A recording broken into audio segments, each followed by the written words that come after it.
이거는 제가 잘 몰라서 그런데 예를 들어 아까 그 이제 저희가 몰랐던 것들 있잖아요. 교회 생활을 하면서 뭐 이런 것들이 사실 이제 교회는 어떤 이런 프로그램으로 가르쳐야 하는 뭐 이런 게 있어요? 리스트라든지.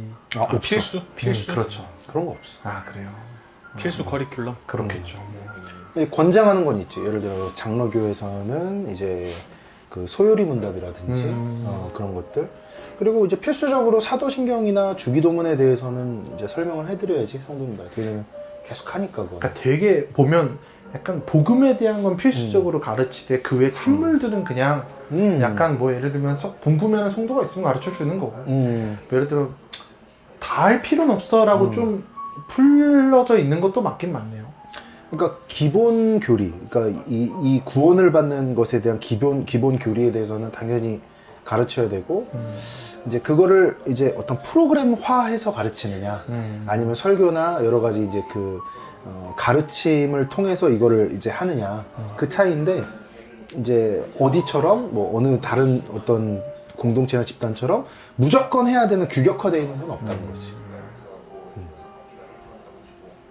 근데 이제 모르겠어. 이제 다른 분들은 어떨지 모르겠는데 나 같은 경우는 말씀을 말씀되게 가르치면 그 안에 교리부터 시작해서 모든 우리가 신앙생활 하는 데 있어서 필요한 교훈들이라든지 모든 게 다 들어가 있다고 생각하거든.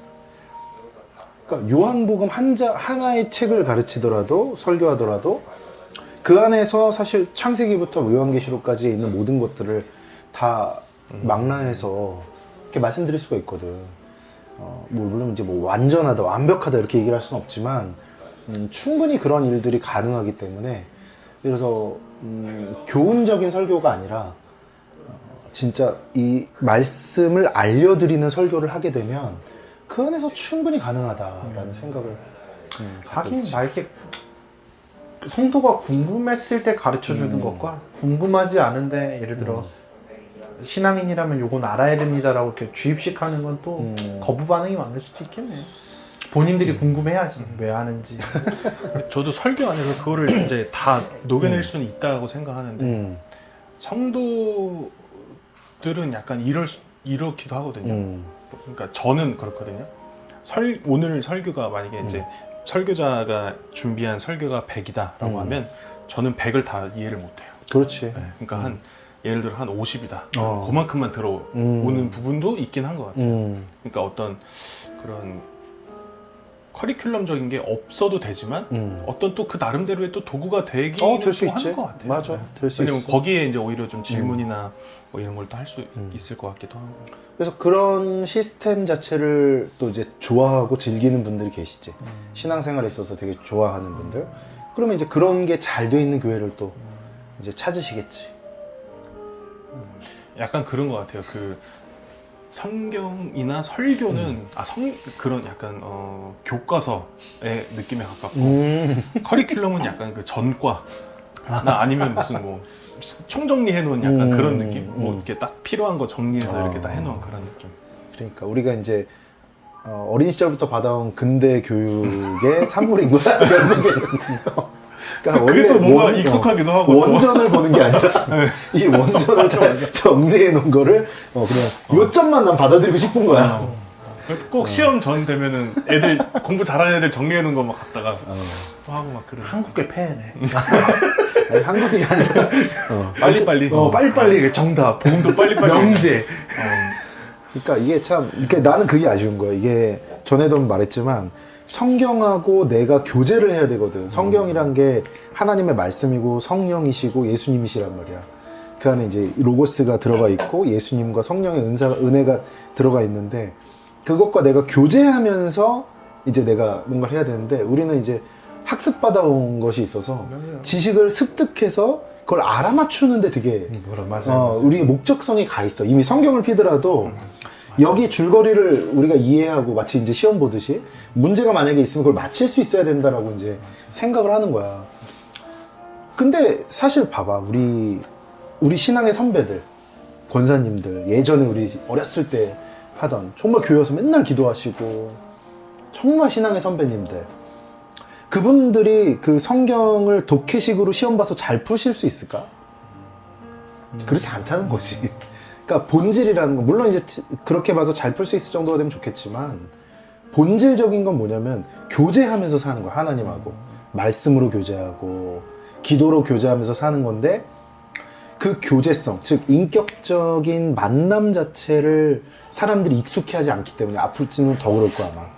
그렇기 때문에 포인트만 알고 싶고 요점만 정리하고 싶은 그러니까 거야. 이게 성경을 읽는다는 그 행위가 어떤 목적이 있어요. 사실 그러니까 형님 말씀하신 대로 어떤 내 신앙의 성장을 위해서 어떤 말씀을 좀 핀 것 같다. 약간 이런. 그러니까 그 뭐라 그랬죠? 교제를 하는 그 뭐 코이노니아? 코이노니아가 일어나야 되는데, 코이노니아라는 말 자체도 사실 어색하고 그리고 어떤 그런 내가 이 책과 성경 책과 깊은 교제를 한다라고 하는 것이 좀 어렵다. 그럴 수 있지. 생각은 좀 맞아. 근데 좀 그 사모하는 마음으로 읽으면 좋겠다. 그 관계를 이렇게 맺어가면 좋겠다라고 생각은 드는데 사실은 내가 어떤 내 시간을 정리를 하고 지금은 성경 읽어야지라고 성경을 딱 폈을 때는 이거 읽으면 내가 좀 신앙이 좀 성장하겠지. 약간 이런 뭔가 검은 속내 같은 게 있는 느낌? 좀 그런 게 좀 검은 속내까지는 아닌 것 같고. 그렇죠. 검은 속내라고 근데 어쨌든 근데 그거는 우리 삶에서 교제는 되게 많이 일어나. 예를 들어서 누가 테니스를 좋아해. 그럼 그 사람은 계속 테니스랑 교제를 하거든. 유튜브를 보더라도 그 누구야? 잘 치는 사람들 있잖아. 페더러 맞나? 뭐 그 사람 걸 찾아본다든지, 뭐 라켓이 어떤 게 좋은지를 본다든지, 뭐 계속 그 테니스와 교제를 하는 거야. 누구랑 만나서 대화를 하더라도 테니스 얘기를 하고, 그리고 집안 곳곳에 테니스와 관련된, 자기 컴퓨터 곳곳에 테니스와 관련된 뭔가가 있겠지. 그게 교제야. 말씀이라는 것도 마찬가지야. 그러니까 어렸을 때 보면은 우리 어머니가 성경 말씀을 곳곳에 다 붙여놨었어. 냉장고에 붙여놓고, 대문에 나가기 전에 문 앞에 이렇게 붙여놓고, 화장실에서 딱 앉으면 보이게 붙여놓고, 그러니까 곳곳에 말씀을 다 붙여놓으셨는데, 그게 그때는 난 그게 잘 몰랐어. 뭔지 몰랐는데, 나중에 보니까 그게 말씀하고 교제하는 거야. 그러니까 성경에도 하나님 말씀을 손목에 또 이마에 네가 가는 곳곳에 다, 그러니까 하나님의 말씀을 곳곳에 붙여놓고 그 말씀을 보면서 내가 나도 모르게 묵상하고 생각하게 만드는 거야. 그래서 내가 어딜 가든지 그 말씀을 생각하고 그 말씀과 함께 교제를 하면서 살아가는 거지. 그러면 그 말씀이 내 안에 들어오고, 그리고 그 말씀이 내 안에서 살아 움직이고 나랑 대화를 하고, 그래서 내 입에서 나오는 말이 바뀌고 내 머릿속에서 드는 생각이 바뀌고 내 주변 사람들과의 관계가 바뀌고, 이제 그렇게 변화가 돼야 되는 건데, 취미 활동은 그렇게 하지만 말씀과 그렇게 교제한다는 게 쉽진 않은 거죠. 그러니까 교제라는 개념 자체는 우리한테 익숙해.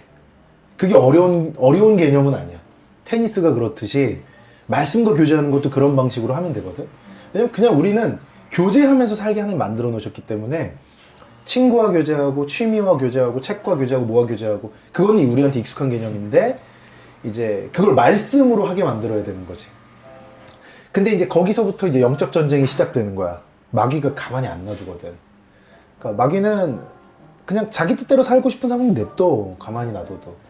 근데 이제 말씀 읽고 말씀대로 순종하면서 살려는 사람한테는 이제 공격이 막 엄청 들어오거든. 어떻게 공격이 들어오겠어? 내가 말씀을 읽으려고 스마트폰을 켜면 다른 재밌는 게 막 들어온다든지, 친구와 대화할 때 내가 말씀 이야기를 하고 싶은데 다른 어떤 분위기가 조성이 된다든지, 그런 식으로 이제 마귀는 그런 식으로 우리에게 영적 전쟁을 걸어오는 거지. 그리고 그거를 끊어내고 해낼 수 있어야 우리가 이제 바로 설 수 있는 거지. 근데 그거는 불가능한 일이 아니야. 그리고 하나님은 우리의 삶의 100%를 다 그렇게 보내라는 게 아니시거든. 우리 삶의 중심을 그렇게 잡으라는 거야. 중심을 그렇게 잡고 그 안경을 끼면 보는 모든 게 그걸로 보이는 거거든. 그러니까 율법을 100만 가지를 만들어 놓고 100만 가지를 다 지켜라, 이게 하나님의 뜻이 아니라 중심을 하나님 말씀으로 잡고 삶을 살아가는 거야. 그러면 그런 교제가 충분히 일어날 수 있어. 충분히 달라질 수 있고 너무 기쁘고 행복하고. 그 전에 한번 이제 그 뭔가 하나님의 존재에 대해서 약간 의심을 많이 한 적이 있었거든요. 근데 좀 아이러니하게 아 진짜로 하나님이 계시겠다라고 생각이 든 게 아까 형님 얘기한 것처럼 뭔가 내가 이런 쪽으로 가려고 하면 계속 사단이 공격을 한다는 게 너무 느껴지는 거예요. 그러니까 아 사탄은 이런 악마의 그 존재는 정말 확실하게 있나 보다라고 생각이 드니까 그럼 하나님 당연히 계시겠구나. 약간 이런 이상한 추론을 한번 해봤어요. 옛날에.